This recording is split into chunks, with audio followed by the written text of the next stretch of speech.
Sergio Mora.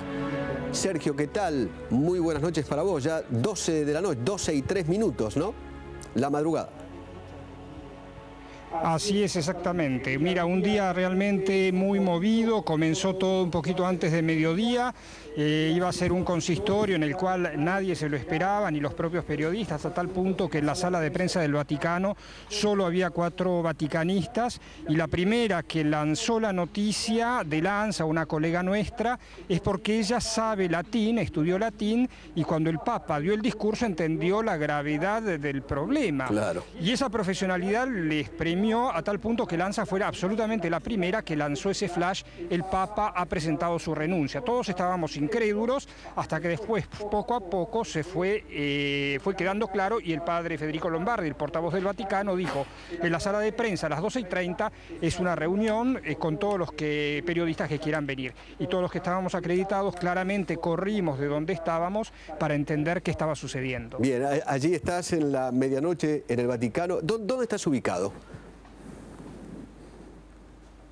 Mira, yo estoy a los pies de Castel Sant'Angelo. Atrás de mí está Vía de la Conciliazione, que justo desemboca delante a San Pedro, donde está la columnata del Bernini y el obelisco. En la sala de prensa pidieron que hoy no se hicieran tomas adentro de la plaza de San Pedro, porque claramente iba a ser un poco complicado. Por lo tanto, bueno, las postaciones se han dividido por diversos lugares, tratando de encuadrar siempre al Vaticano detrás. Sergio, contame qué es todo lo que se habló en el día de hoy. Me imagino las especulaciones. Sí, sobre todo la gran sorpresa. Si bien más de una persona dijo que en realidad por ahí nosotros los periodistas éramos quienes no estábamos preparados para recibir la noticia, porque por un lado teníamos el precedente de Juan Pablo II, que Juan Pablo II dijo: el Papa hasta el final tiene que cargar su cruz, y etcétera, etcétera, y fue un ejemplo en cuanto anciano, en cuanto símbolo del dolor, en cuanto símbolo del sufrimiento.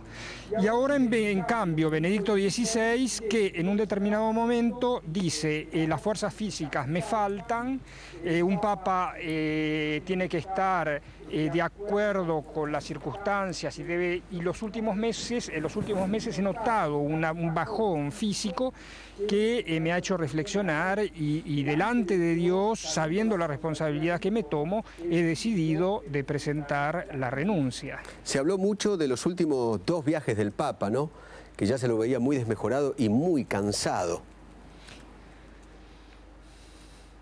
Sí, incluso en las misas normales, si se fijan, desde el ingreso de la Basílica de San Pedro hasta el altar donde el Papa celebra la misa son unos 300 metros. Y ese pequeño tramo, en ese pequeño tramo el Papa era llevado en una especie de taburete móvil, porque le cansaba. O sea, los años están, 85 años son muchos para cualquiera, especialmente con un ritmo de un Papa. A mí me impresionó, por ejemplo, enormemente, y eso incluso lo dije cuando el Papa viajó a Alemania. Sí.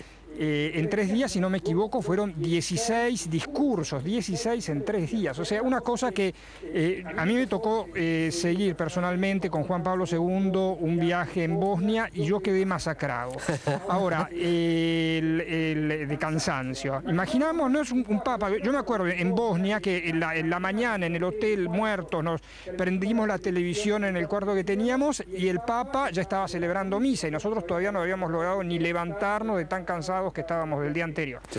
O sea que el trajín de un Papa es muy fuerte. Después estuvo el viaje a Cuba y México. O sea, realmente es muy, muy, muy difícil. He visto a los colombianos que estaban enloquecidos para que el Papa fuera a Colombia. Prácticamente cambiaron el embajador ante la Santa Sede, porque el embajador anterior no lograba obtener un sí del Papa. Sí. Y ahora justamente viene el motivo. O sea, en los años Benedicto XVI lo sintió.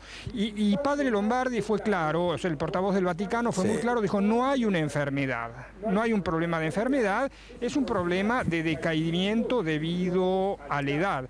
E inclusive uno de los diarios, si queremos un poco más anticlericales aquí de Italia, como La República, titulaba un Papa innovador que en el Vaticano propone, o sea, renuncia, ¿no? Que era una cosa prácticamente impensable hasta hace... Sí, y aquí retomo una cosa, pero importante. Sí, sí. El Papa hace casi 2 años atrás hizo un libro entrevista, La luz del mundo, en el cual él levantaba la problemática, o sea, el periodista le preguntaba, porque con el caso de Juan Pablo II se había puesto mucho el problema. O sea, hoy en día que la gente vive más, ¿hasta qué punto un papa tiene que ser papa hasta el momento de morir? Y Benedicto XVI dijo, bueno, si el Papa siente que le faltan las fuerzas físicas, entonces incluso puede tener el deber moral de renunciar a su cargo para el bien de la Iglesia.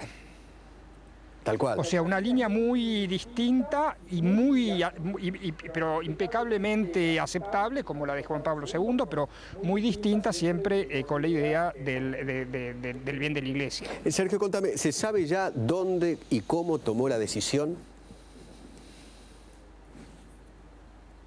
Mira, él la decisión la tomó hace bastante tiempo.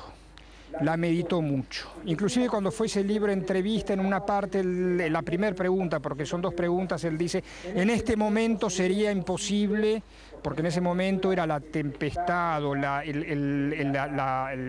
situación tremenda que se destapó de la pedofilia en la Iglesia, sí, y en la cual Benedicto XVI hizo un trabajo, aunque no se sabe mucho, pero un trabajo muy grande, no solo de limpieza, sino de prevención, para que eso no vuelva a ocurrir.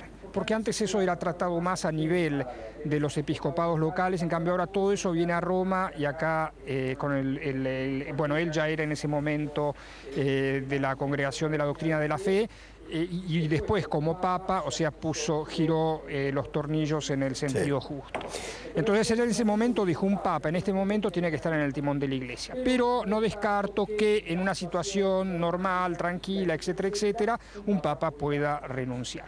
Y hoy hemos sabido que el hermano del Papa, George, sí, un poquito más grande que él, ya sabía desde hace algún tiempo que el Papa pensaba a renunciar. Y si pensamos un poco, este Papa hace 7 años que está en el pontificado, y Juan Pablo II, cuando tenía 85 años, ya había muerto. Sí, tal cual. A ver, Sergio, ¿cómo sigue de ahora en más la historia allí en el Vaticano?